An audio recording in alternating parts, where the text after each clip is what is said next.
अस्सलाम वालेकुम everyone, welcome back to learning program channel. So students, आज हम लर्न करेंगे स्ट्रक्चरलिज्म।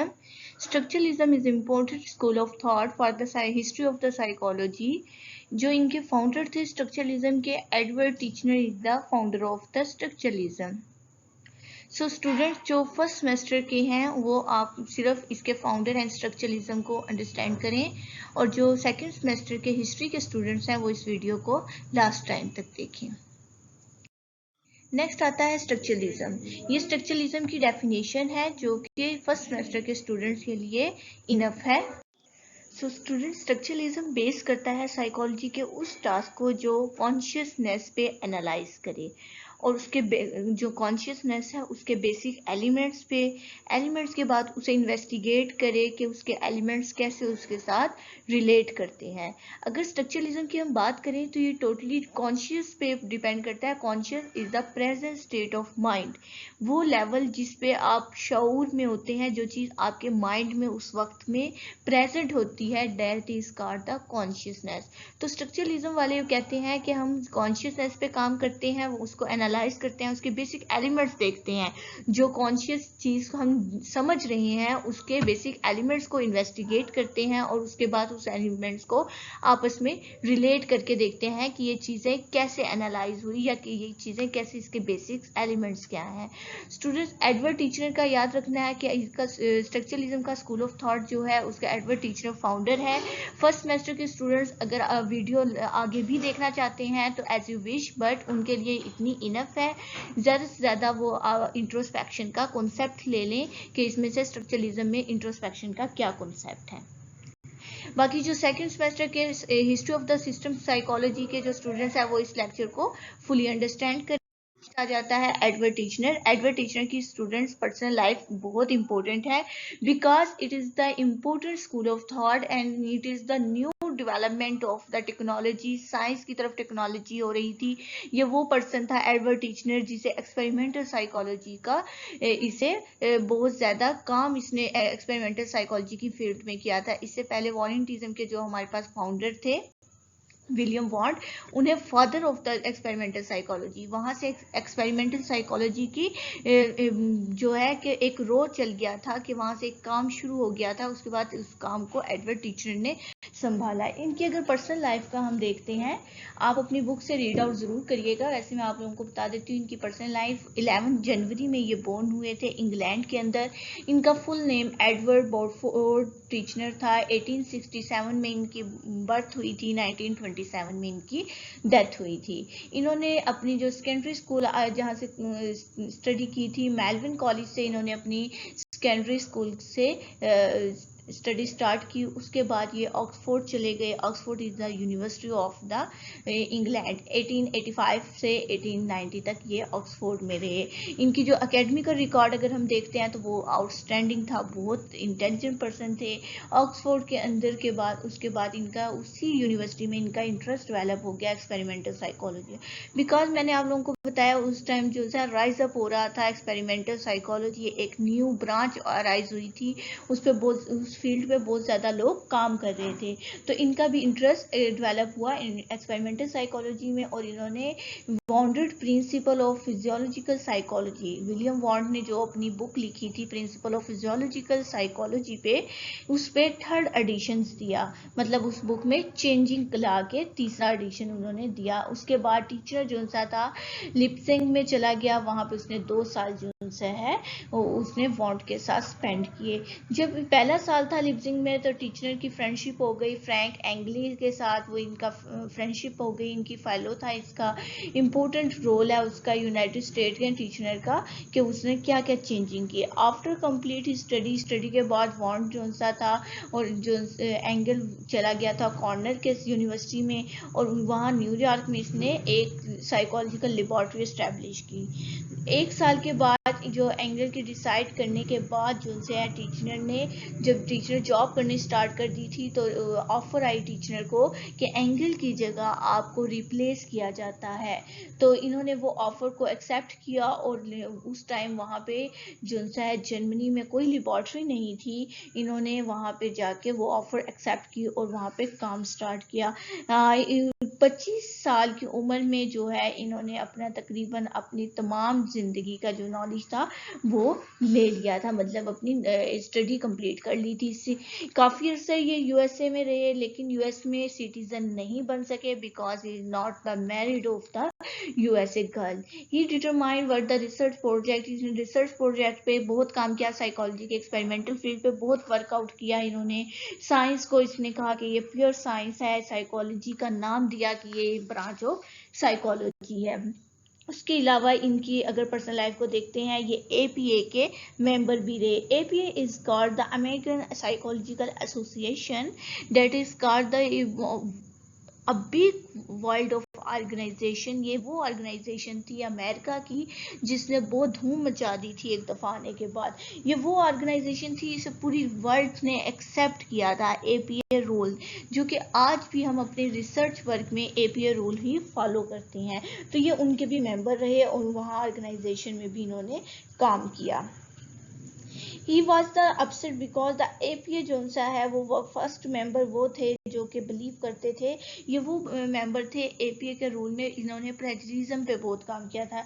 स्टूडेंट, प्लेजरिज्म वो काम होता है, आपने नेट से कोई काम उठाया और उसे उठा के अपने नाम से जो है पब्लिश कर दिया है, तो वो जब आप पब्लिश करेंगे उस टाइम आपका प्लेजरिज्म शो होगा और वो ज़्यादा होने की वजह से आपका काम पब्लिश नहीं होगा। इसलिए कोई काम भी है, कोई रिसर्च वर्क है, वो आपने अपने लफ्ज़ों में अपने आप एस्टैब्लिश करना है।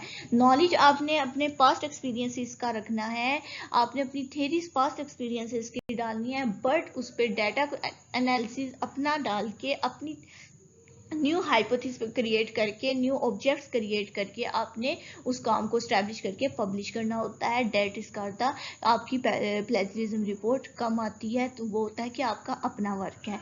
ये इसकी पर्सनल लाइफ हिस्ट्री थी। स्टूडेंट्स, सेकंड सेमेस्टर के स्टूडेंट्स इसको ज़रूर लर्न करें क्योंकि इंटरेस्टिंग सी है, ईजी भी है। एडवर्ड टीचर की, और टीचर ने बहुत मतलब आउटस्टैंडिंग इसकी लाइफ स्पेंड थी।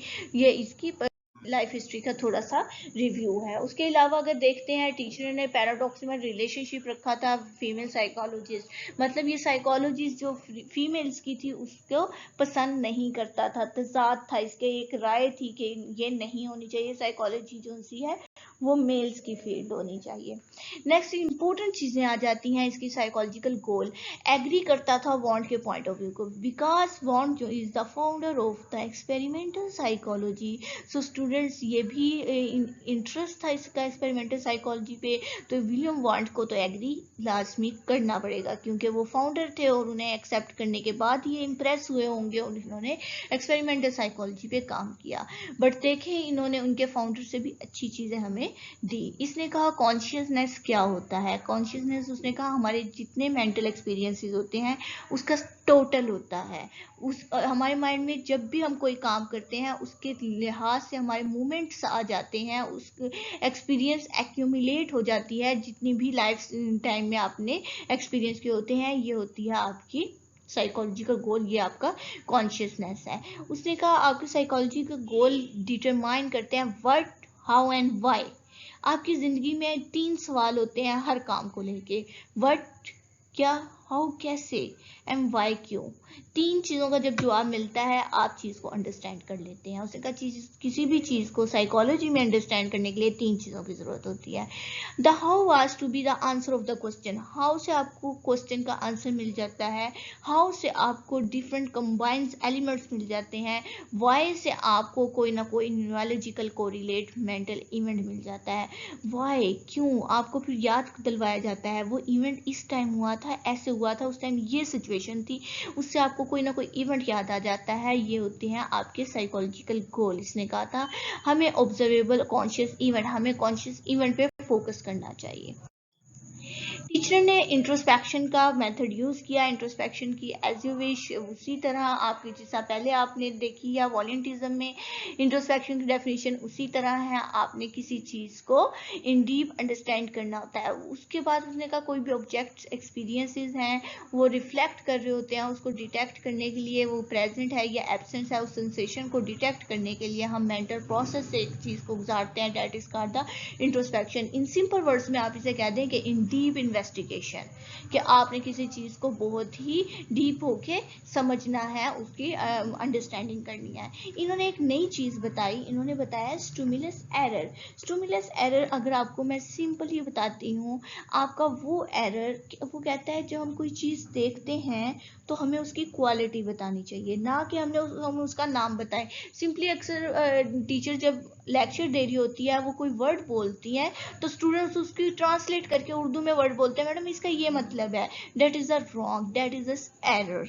उसने कहा ये नाम नहीं बताना, आपने उसकी क्वालिटी बतानी है, आपने डिपेंड करना है, मतलब कि उसकी इन डेप्थ में जाके इंट्रोस्पेक्शन करनी है। वो कह रहे हैं letting a past experience influence and introspective report, कि अगर आपका कोई एक्सपीरियंस पहले से हुआ है, मतलब कि एक बच्चे को अगर आपने मैंगो खिलाया है और उसने मैंगो देखा हुआ है, जब आप दोबारा उसके सामने मैंगो लाओगे तो वो बताएगा कि ये मीठा है, ये बहुत टेस्टी है। ये होता है कि इसने स्टिमुलस एरर नहीं किया। अगर वो मैंगो देख के मैंगो का कहेगी दैट इज अ मैंगो, तो ये हो जाएगा स्टिमुलस एरर, मतलब आपने उसका नेम बता दिया, आपने उसकी क्वालिटीज नहीं बताई। टीचर चाहता था कि उसकी रिपोर्ट जो सी है वो सब्जेक्टिवली हो, सेंसेशन पे हो, परसेप्शन पे ना हो, उसके सेंसेस यूज हो, उसकी माइंड यूज हो, उसकी आईज यूज हो, उसके हैंड यूज हो, ये सब 5 सेंसेस यूज हो, नॉट ऑफ परसेप्शन, ना कि वो जज हो करके वो बात बताए कि ये चीज है।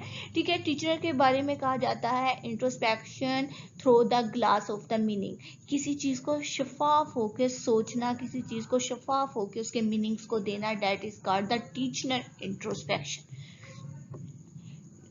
स्टूडेंट्स फर्स्ट सेमेस्टर के इंट्रोस्पेक्शन को जरूर लर्न करें, यहाँ ये इम्पोर्टेंट है for the short question point of view. Second semester के स्टूडेंट्स इस चीज़ों को वैसे ही लर्न करके आए हुए हैं, लेकिन फिर भी उसने इंट्रोस्पेक्शन को जरूर अंडरस्टैंड करना है। टीचर ने हमें एलिमेंट्स कौन कौन से दिए थे, मेंटल एलिमेंट्स। स्टूडेंट्स हमने जब से ग्रीक फिलोसफर स्टार्ट किए हैं, कोई ना कोई एलिमेंट्स हमें हर फिलोसफर का मिल रहा है। आप लोगों ने कैसे याद किया उन एलिमेंट्स को, उन फिलोसफर्स के साथ, मुझे कॉमेंट सेक्शन में ज़रूर बताएं। आपको हर एलिमेंट्स याद है या नहीं याद, या आप लोगों को अंडरस्टैंडिंग हो रही है, मुझे कमेंट सेक्शन में जरूर बताएं कि आपकी लर्निंग कैसे हो रही है। ग्रीक फिलोसफर्स ने जरूर कोई ना कोई मेंटल एलिमेंट, एक फिजिक्स दी है, इसी तरह टीचर ने भी एलिमेंट्स दिए हैं 3, sensation, image and affection.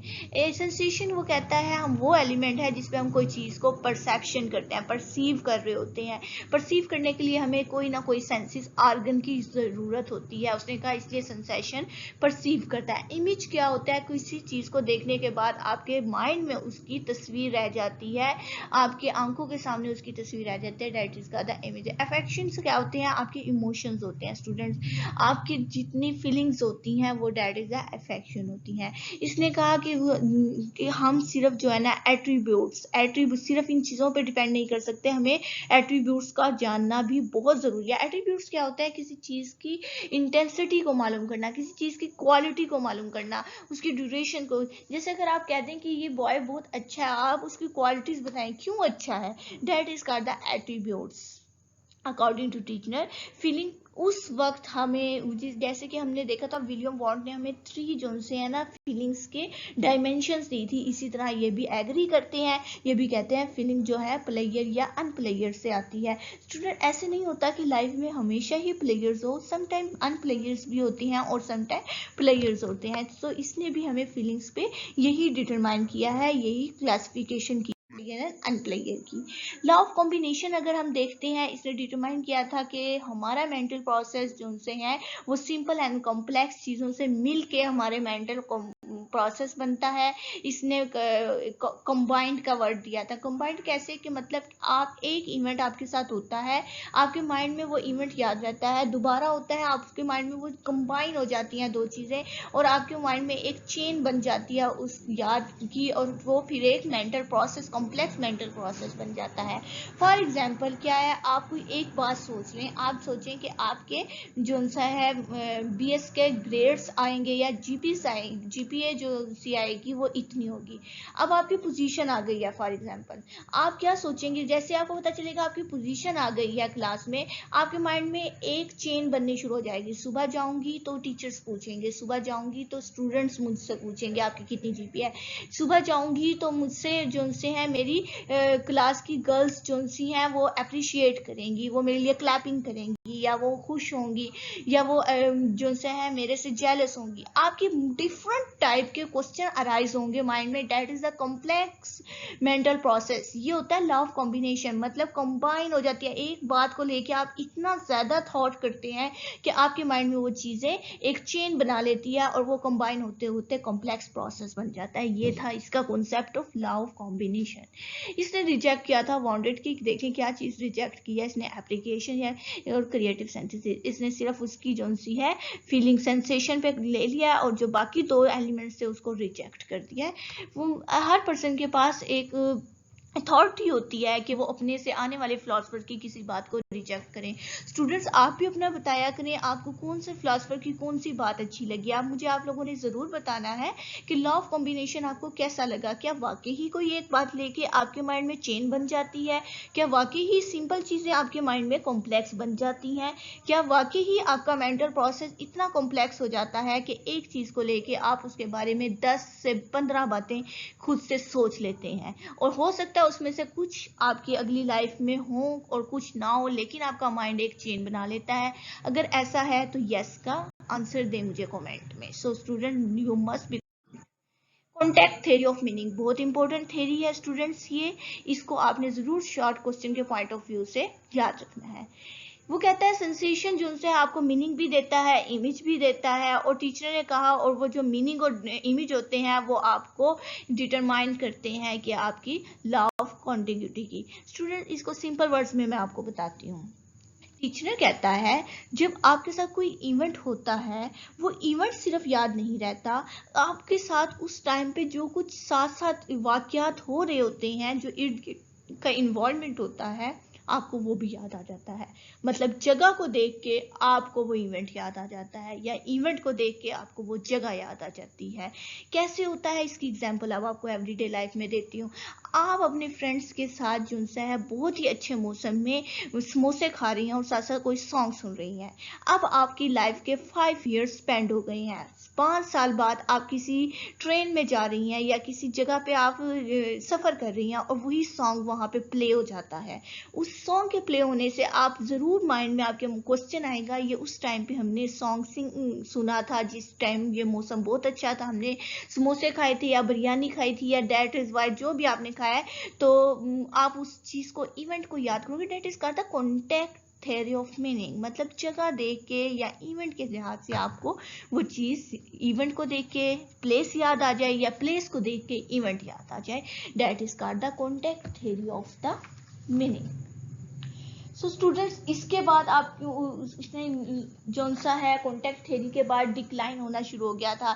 Decline structuralism का कुछ इस तरीके से हुआ था कि जो उनसे स्ट्रक्चरलिज्म को ना कुछ लोगों ने कहा था कि ये एबनॉर्मल बिहेवियर को स्टडी नहीं करता, ये सिग्निफिकेंट नहीं है, मतलब इसको रिप्लेस किया, रिट्रोस्पेक्टिव किया, इसको रिपोर्ट दी इसकी और उसने कहा कि ये अच्छा किसी ने नहीं दिया, ये स्कूल ऑफ थॉट अच्छा नहीं है। कुछ टाइम के लिए ये इसलिए भी डिक्लाइन हो गया था। आप फंक्शनलिज्म को देखें, अंडरस्टैंड करेंगे, आपके पास एक न्यू कॉन्सेप्ट्स आएंगे फंक्शनलिज्म पे। और डार्विन जो सा था एक इम्पोर्टेंट फिलोसफर राइज हो गया था इन द मेंटल टेस्टिंग में। इन्होंने अब तक एबनॉर्मल चीज़ों पे कोई काम नहीं किया था। हालांकि साइकोलॉजी में एबनॉर्मेलिटीज इम्पोर्टेंट रोल कर रही है, लेकिन अब तक मॉडर्न पीरियड स्टार्ट हो गया था और इन्होंने कोई हमारे पास एबनॉर्मल टेस्टिंग का कोई चीज़ नहीं दी थी। सब सिंपल बातें ही की जा रहे थे। हालांकि ये इम्पोर्टेंट है। देखें, अगर आप ग्रीक फिलोसफर से स्टार्ट होते हैं, वो कैसी बातें करते थे और ये कैसी बातें कर रहे हैं, आपको एक टाइम पीरियड के लिहाज से